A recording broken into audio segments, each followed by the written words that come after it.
kidnapped, assaulted, made to transfer thousands of rands. Kwafika isikhathi la esibona ngathi hayi usuku lokugcina lolu sekuphelile. Akusekho engisakwazi ukwenza with my life, and there is just nothing more that I can do. I've lost all access to my funds. I've lost my agency. I've lost my choice. I've lost the ability to take my own decisions. I'm with friends. I am asking myself, ukuthi ngifunani la emotweni? I should be home. I should be resting at the same time. I deserve to have a good time with my friends. I deserve to see people I love and people who mean a lot to me. I deserve to live in a safe country, in a safe South Africa, in a safe city. It's been a difficult week. I deserve an opportunity to live my best life, you know. My name is Lungelo KM. This is not your usual episode of Engineer Your Life. I'm all alone today. There's no guest. There's no guest story to tell, but I just thought maybe it's therapy to me, maybe it's liberation to the next person, maybe it'll help the next person. I don't know. But in this era where we document everything, so it's okay, it feels right. So I'm sure you've seen the title. On the 7th of October, which is just over a week ago, I drive to go meet up with friends in Glenwood. If you know Durban well, you will know Glenwood. Glenwood, there is Davenport Road. Davenport Road seems to have gained popularity in the past few months. It's become a hub of sort. It's become a place where young people hang out. And funny enough, I was just about to meet my friends and we were gonna pass by, and Lord and behold, the worst experience of our lives was about to start. Just next to Woolworths, we're parking in the friend's vehicle. My vehicle is also there nearby, and then I'm like, friend, you know, I don't think this area is safe. Also, we're close to the robot and a bit past the road, the Davenport big road where there's a lot of people walking. So I don't think it's safe here. Let's move back and go back there. But still, we're within like, let's say, 15 meters proximity to the big road by Woolies and the corner there by the robots. And then, Lord and behold, not even 10 seconds after I say that, two gunmen, they come. We're still in the car. We're just having a chat and laughing as usual. We're happy to see each other. Two gunmen get into the car. Bayathetha-ke manje bakhuluma isiXhosa, uyazi ukuthi lesiXhosa lesi ilesi in the Lusiki side. I know this because I have other friends who come from there, so I could immediately recognize it. It's like, hey bra, cima le moto, hambe emuva. This is the friend now, one of the friends who's driving. Cima le moto, hambe emuva.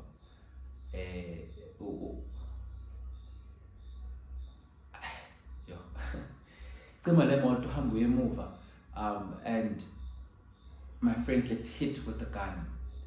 Uma seshayiwe ngesibhamu, ahambe ayemuva. This is the owner of the car. This particular car. Ahambe ayemuva. Uma ehamba ayemuva, we are being sworn at, hey nina zihlama fusegani nina nizogrova eThekwini, hey manje inkunzi-ke manje. Now this one guy is on top of my other friend who's sitting on the passenger seat, mina ngisemuva at the back, and then he's pointing the gun at me, he's pointing the gun at all of us, while the other one driving off the car. We all have our heads down. Some of our phones are taken by them. They drive off immediately, they speed off. You can see the one who's driving, he can't even drive because he's like, where are the buttons to this car? Hey, le moto zeni, fence, drive anja. And you can see with no man, we're thinking it's amateur. So now they're driving high speed. I don't know where we are. I'm thinking to myself, we're not talking. The only time we're talking is when we reply to them. And they keep on saying, and we have to keep on saying, as a means of them asserting their power over us, that they've completely taken our power, they've completely taken our choice because they have guns. And then, okay, we're driving, we don't know where we're going. First they lie, they say, siyemlazi ka you. Siyonqedela khona, siyemlazi ka you emathuneni, siyonqedela khona. So in my head, I'm like, siyemlazi. But at the same time, I know that there's been a lot of kidnappings and human trafficking is peaking at the moment. So we're probably going to be human trafficked. I'm thinking maybe we're being taken to the harbor for our body parts. Because why didn't they just stop and take our phones or take the car and kick us out? You know, it just doesn't make sense. It doesn't. It's not adding up. Okay, we drive. We get to this destination. In between the drive, the one guy shoots in the car to scare us. Now we just super scared because now we realize these are real guns. They're not toy guns. At Dubula, and then the rear screen of the car, what is that? The rear windscreen is broken, and there are pieces of bottles that land on me, on my back, and my other friend whom we're at the back with. And we can't even scream because obviously we're not allowed to react to anything. We're driving, he's swearing at this guy, he's speeding. He tells him, you're too slow, speed. And I think the car's top speed was clocked.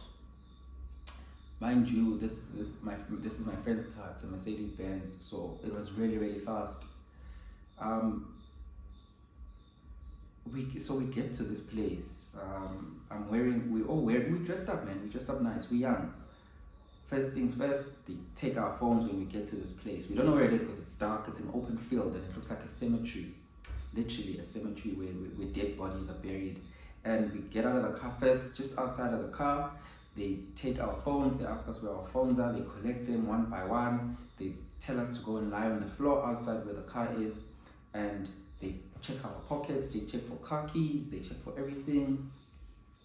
So now, because we parked our other cars as the other friends and we were in this car, they take my car keys, they look for another friend's car key, they're like, oh, you guys drive fancy cars, we're gonna fetch all these cars now.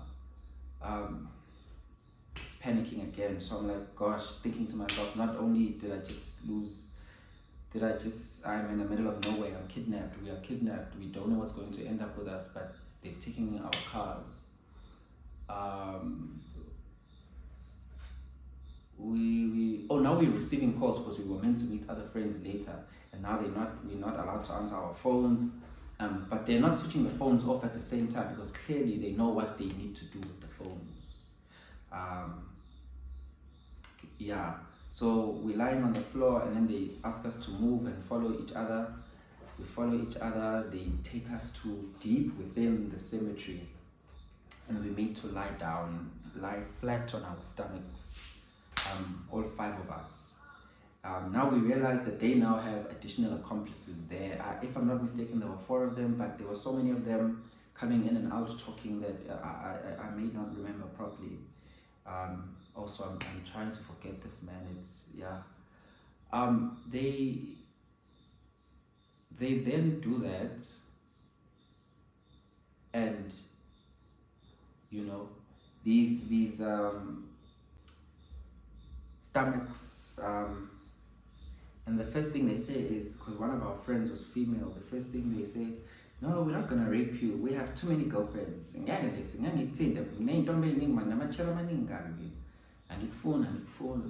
a sign of relief. They're not gonna harm our friend.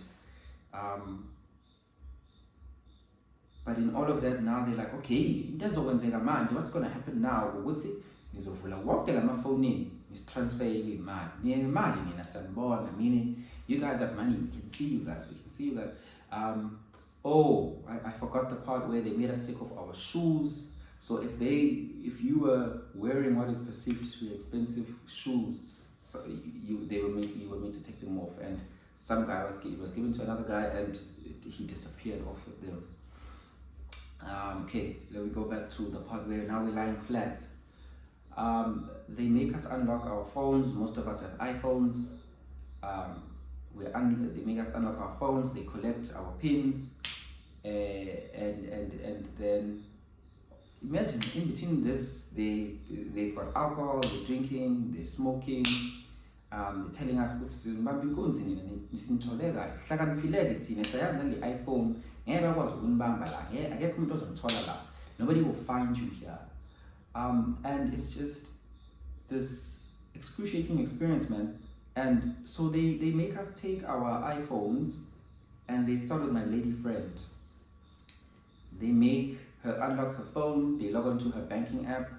She's got her main banking app on her phone, and first they ask, how much do each of you have in your account? I say 7,000 rand. Another friend of mine says 3,000 rand. Another friend of mine says 10,000 rand. I can't remember what the other two guys said. They go to the lady who said 10,000 rand, and they said, when I 10,000, my 10,000, vuga lap. They even start calling the lady by her name because they were asking for that. But they asked us for our names. Okay, they called my lady friend by her name, and then she unlocks. They get the password. They unlock the phone. They go into the app, and they're like, oh, you're unamanga, you're lying. Why is this app showing 30-something thousand rand? And then they shoot in the sky. They're like, your friend is a liar. She's lying to us. Qamba let's F. Qamba unemali ngaka lena. Seyidla yonke le mali yakho sijayela ka. And futhi sizomdlwengula uma engafuni ukusinika le mali because shoot usiqambela manga nisijayela ka mina. You know, they get agitated and they start shooting into the sky again. Okay, she tries, they force her to transfer the 30-something thousand rand. It bounces. For some reason, the app doesn't allow her to transfer that amount immediately because they were asking for immediate transactions. They were transferring money to the blue bank, to that particular account. Clearly, they had a connection in the blue bank because they were very specific about what reference number we must use. They said the lady must sit down while we wait for the money to reflect. They come to me, but hey, when I said down, pagama. They grab me out. Same thing, same process. They make me unlock my phone. They get into my banking apps, and I have a business account there. I have savings account. I have my bond. I have my main banking app. They realize, oh, he's got more than one banking app. Now they're going through each individual banking app. They see balances there as well. Bangvuli said, make me transfer. Make me transfer thousands and thousands to the Standard Bank account. I cooperated. My life is at stake. They found, they can see what your credit facility. My bank has something called a credit facility where it allows you that you can even withdraw more than you have and go into a negative balance. So I went into the negative balance of thousands, where they made me withdraw money, tens of thousands. Okay, they put me down. I tried to open another app. It doesn't have money. I open another app and then I can't remember the password, and they said, okay, they'll give me time to remember the password. They move on to another friend. He opens his app, and I think his app only shows about 3,000 or 4,000 rand.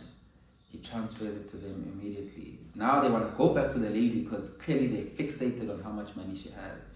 They open her app again. Now they're scrolling through her bank account and they're realizing she has investment accounts in this app. And they see another 50 something thousand rand in the investment account and another 30 something thousand rand in other investment accounts, and they make her transfer all this into her check account, even though it was saying it will have penalties because she's withdrawing early. They like, we will wait. So that's how the hours are passing by. We're waiting for the lady's money to transfer from her investment account to the bank account. All this time, some of us are crying, some of us are, we're all lying on the floor. They are shooting on the sky to remind us that who's boss, who's in charge here, and we're just a bunch of nobodies who don't have control. The one friend, they finished with him transferring all his monies. They make him delete his iCloud. So the one criminal is like, mina bafethu ngiyayazi iPhone. Fanele delete le nto ukuze bengakutholi because futhi ukwazi ukuyidayisa. So they make you first sign out of your iCloud. After signing out of your iCloud, they remove all history from your iCloud. After removing all history, they made us remove the iCloud from the cell phone, right? And reset the cell phone to all default factory settings. So the cell phone became a brand new brick that can't trace you, that's not logged onto your iCloud, that's not logged onto your email address.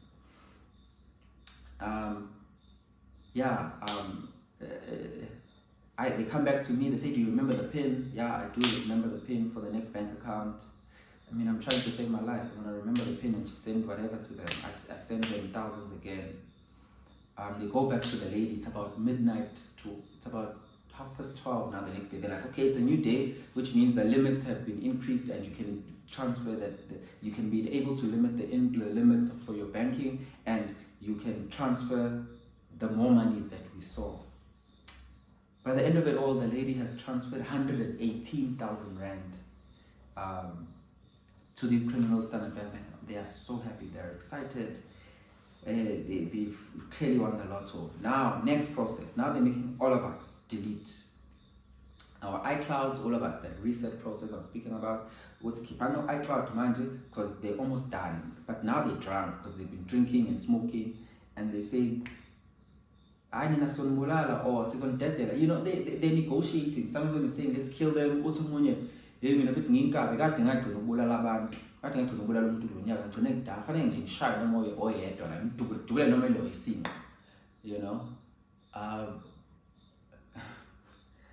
And now they kick, they hit, and then by some miracle we look far into the forest. There's a guy in the forest who looks like they're wearing black, who's talking to the phone. They start talking to them, to Balo, because clearly it's not one of them. And they start shooting at that guy. They start shooting at that guy. As they're shooting at that guy, it starts being a shootout. Now it's like bullets coming past us. Pew, pew, pew. Bullets on either side. We all fall onto the floor and hold on to each other, all five of us, and just, we don't know what's next. We can't see a thing. We're just hearing bullets flying within centimeters away from us. And as these bullets are flying, obviously the guys are shootout. It's a shootout, and they disperse. We sit in that fetal position for maybe another 10 minutes, and we realize that nobody's there anymore. And we stand up and we start walking all together. We have a little laugh because we just can't believe, you know, when they say which means even in times of trouble or death, people laugh and can crack a joke. We're walking, we don't know where we are. We're in the middle of nowhere, we realize we're in a township. We're walking on the road, and we bump into a tavern. Nobody wants to help. People are drunk. It's like, I don't know, probably now 2 a.m. in the morning, people are drunk. We find these two guys who are walking, we're like, where are we? But say Nanda, like Dafule. Huh? How the hell did we get to Inanda within? Yeah, anyway, we're walking on the main road, we're going to try find another friend. We try who we think we know Inanda. We remember we don't have phones, we don't have nothing, we don't have shoes, we're walking barefoot, we are dirty, we've been rolling on the floor, lying on the floor for more than 3 hours. And then we walk up the main road for like an hour before, and we're trying to stop cars, asking for help. This is like 2 a.m. in the morning, the Saturday. We're stopping cars, nobody stops for us. Obviously, everybody's scared. It's the middle of the night, early morning. Because me said a police van drives past and it realizes we like screaming for help, and then the police van comes back. Yeah, and dare I say, the rest is history, man. That's how we almost lost our lives, for innocently wanting to go to Davenport Road, and hundreds of thousands later, this is where we are. Grateful for our lives, grateful for making it, but just don't go to that place. Don't have your main banking app on your phone. I don't know, man. I don't know what tips to give you. Just stay safe. This country is a bad place. It's got bad people. The government is not doing anything about it.